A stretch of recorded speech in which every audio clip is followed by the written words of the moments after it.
off all these siege tanks now. Those drones really desperately trying to run for their lives. There's what VVV Gaming series game 2 between Underrated Gaming versus VVV here on MLG Entombed Valley. Protoss versus Protoss, and I don't remember, is it forced cross spawns on this particular version?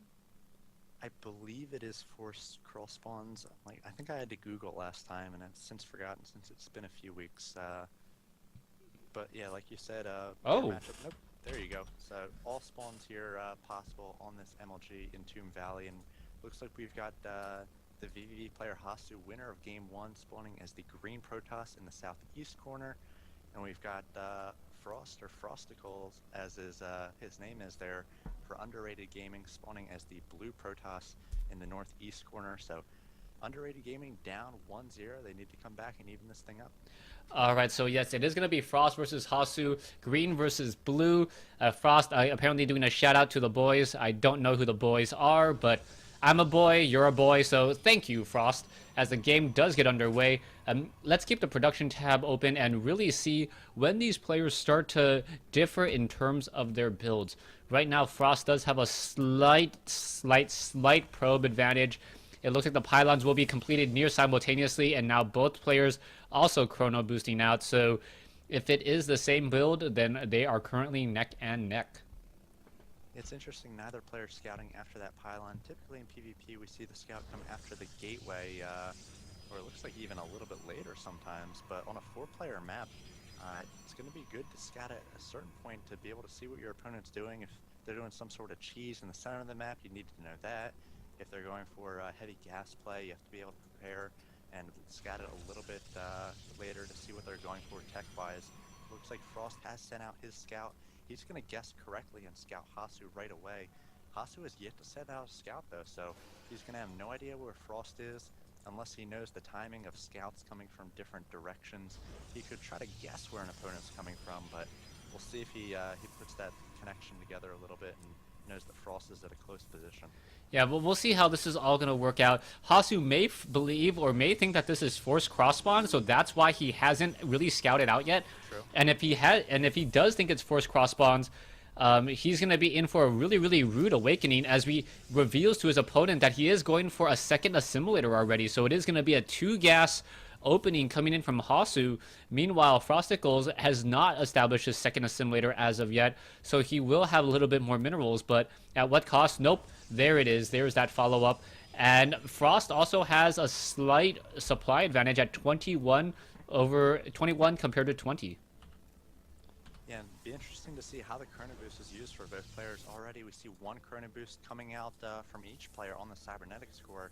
And sometimes, you know, they start chrono boosting out that gateway to get out an early stalker, have a presence on the map, and sometimes you spend all your chrono boost on that gateway cybernetic score tech, or warp gate tech, excuse me, to, you know, get out gate or warp gates just a little bit faster. You can be 5 seconds ahead on production cycle, and that can be a big deal in a 4-gate versus 4-gate. Yeah, definitely. We'll see what's going to happen next. It looks like the probe is just going to hold the center Zonaga tower there. A probe is going to back off. We are getting a stalker by Hasu. Hasu wanting to make sure that there are no proxy pylons anywhere in his neck of the woods. Going to move around with the stalker now as Hasu is continuing to train up more stalkers. But we see a robotics facility coming into play, and Frost, if he goes for observers into immortals, will have a very easy time taking down these stalkers. Yeah, and it looks like you said, the robotics facility coming up for Frost, so he's going to be a little bit more tech-heavy.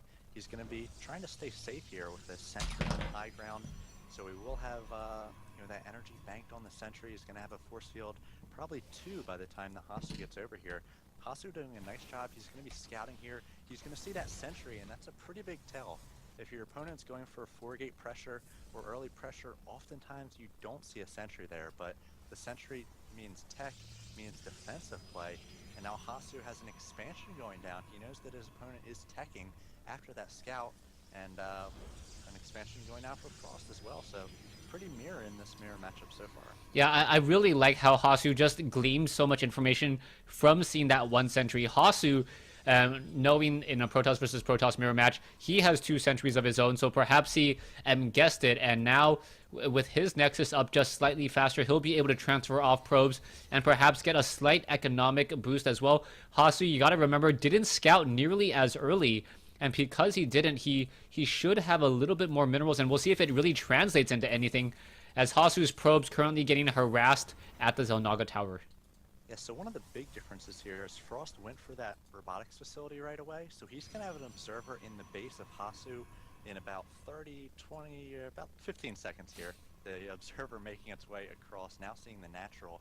Now the difference, getting that observer out cost him a little bit in the army count, as we do see that Hasu has 3 stalkers and 3 sentries, out to just the 1 stalker, the zealot, the 2 sentries, and the immortal for Frost. So if Hasu was going for any sort of pressure, it might have cost him to really cut units early and go for that robotics, but since Hasu is going for the expansion here, doesn't hurt Frost all that much, and now he's going to be able to tech up maybe a little bit faster than his opponent. All right, we'll see if he's able. No, it looks as though Hasu has a good idea that there's an observer inside his base, but he can't quite find it. The observer is doing a little bit of a dance. They do pass by each other, but that observer will be able to retreat and run all the way back home. But no real reason to park an observer in a location where you already see, unless you need detection, as the armies are about to move out 3 stalkers. And on the production tab, we see What the? 2 robotics bays coming out for Frost. So he's placed down double of the same building. They don't really help you unless you're researching double upgrades. So if he allows this one to finish, it's going to be a lot of minerals and gas he's really wasting. It's about to finish. Yeah, this is going to be a real just oops on the part of Frost, unless he tries to go for warp prism research exactly at the same time. But with only 1 robotics facility, he's not really going to be saving the resources at just the right moment there and getting out of Colossus. Wow, really close timing there for Frost, so avoids a pretty early mistake. He does lose some of those resources canceling, but not going to hurt him too bad. And again, both players pretty mirrored at this point. We do see that Frost ducking in here with an observer into the natural, and he's feeling pretty safe. He knows the observer has left for Hasu, so he's going to try to get a Colossi count. You don't want to engage if you're down in the War of the Worlds Colossi count. As we see a lot of times, one player will have 5, the other will have 3 or 4, and it does not go well for the player who has fewer Colossi. So having the scout, the observer in there is definitely key for when you want to push out and attack. All right, so Colossus now coming out, more pylons being warped in. We are going into the Forge weapons upgrades, and both of these players now looking to take their 3rd base, it appears. Hasu taking down these destructible rocks. You could walk over a probe and start warping in that Nexus a little bit earlier. There is an observer over here by Hasu, so Hasu will know when exactly Frost tries to take his natural 3rd, and in just a matter of seconds. Yeah, we do still see Hasu has this Xel'Naga tower, and he's got observers in the base of Frost, like you said, so he's got a lot of good information. Frost isn't going to be able to push out without him knowing, and we do see that Frost is checking all the points on the map for hidden expansions, and I think that's really smart of him. If Hasu had hidden a 3rd rather than taking the pretty obvious 3rd, which he just did, it could definitely be big for a Protoss in a mirror matchup like this.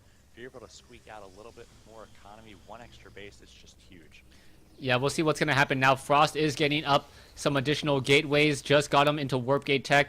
He may be trying to do a little bit of a push. He does have a 2nd forge now, which may start level 1 armor upgrades, but we see that Hasu is going into double Colossi production off of 2 robotics facility, and that's really going to help him out in the War of the Worlds, as you mentioned, as he'll have 5 Colossi to 3 in the natural situations.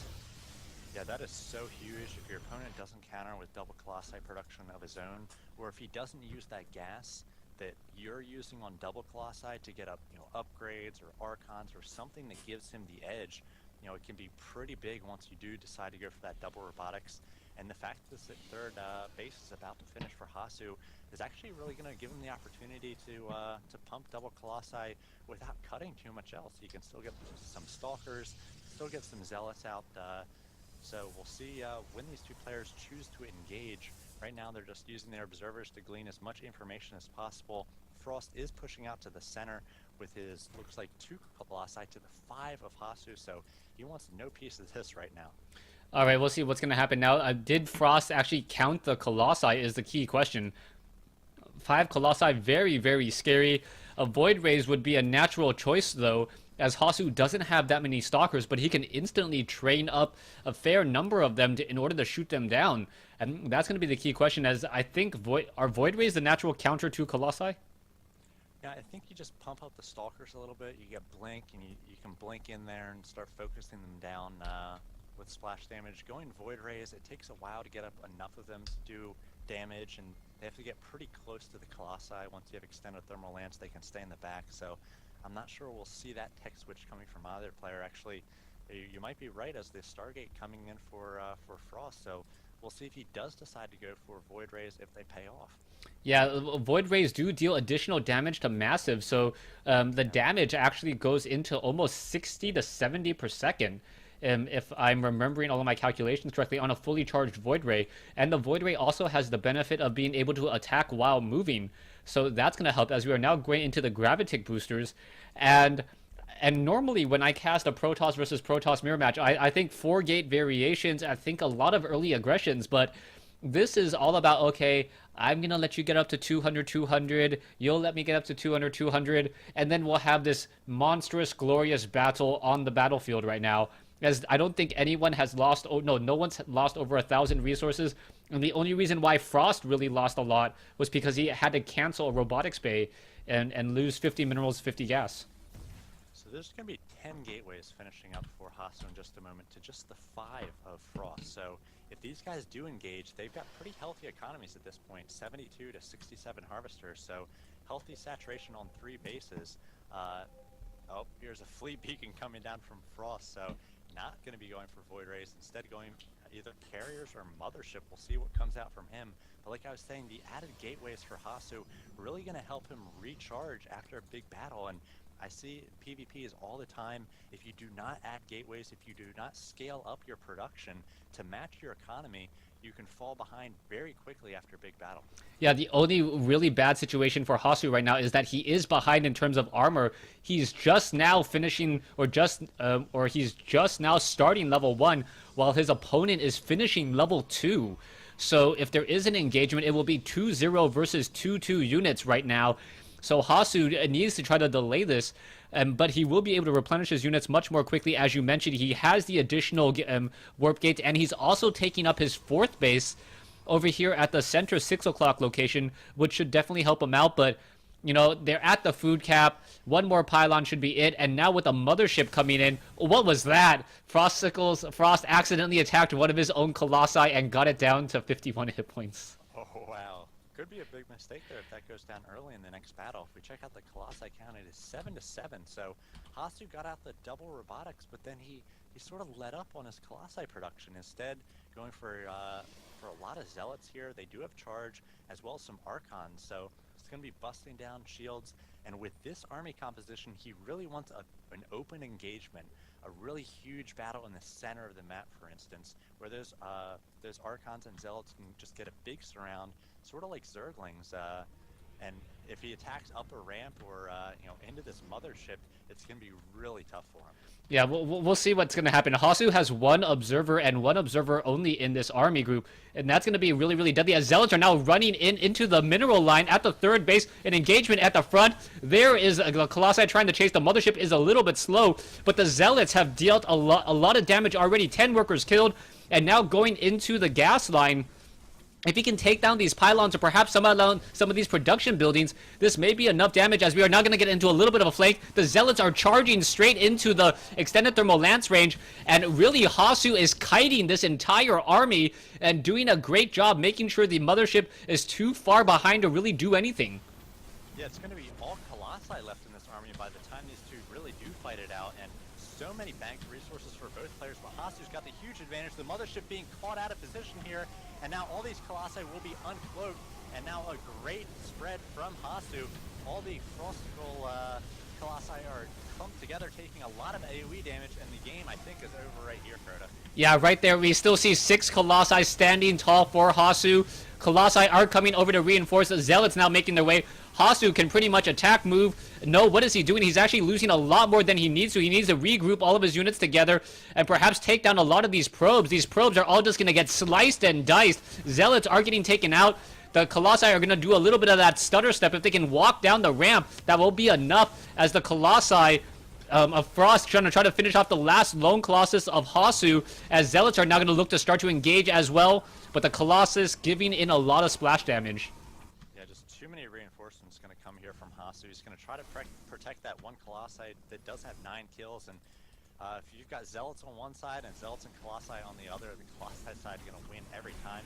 Frost doing his best to come back in this one, morphing some Archons, coming out with a few Colossi of his own, even, wow, a Mothership about to finish for Hasu, so both players pretty similar tech-wise here, but just so much damage done to the economy so far by Hasu. Once again, it's 84 Harvesters to 45, 174 to 78, and this one's going to be over in just a moment. Yeah, Hasu at any point, he has, I believe, 19 gateways, unless I'm missing any. That means with 19 gateways, he could instantly train 38 food worth of units in 5 seconds.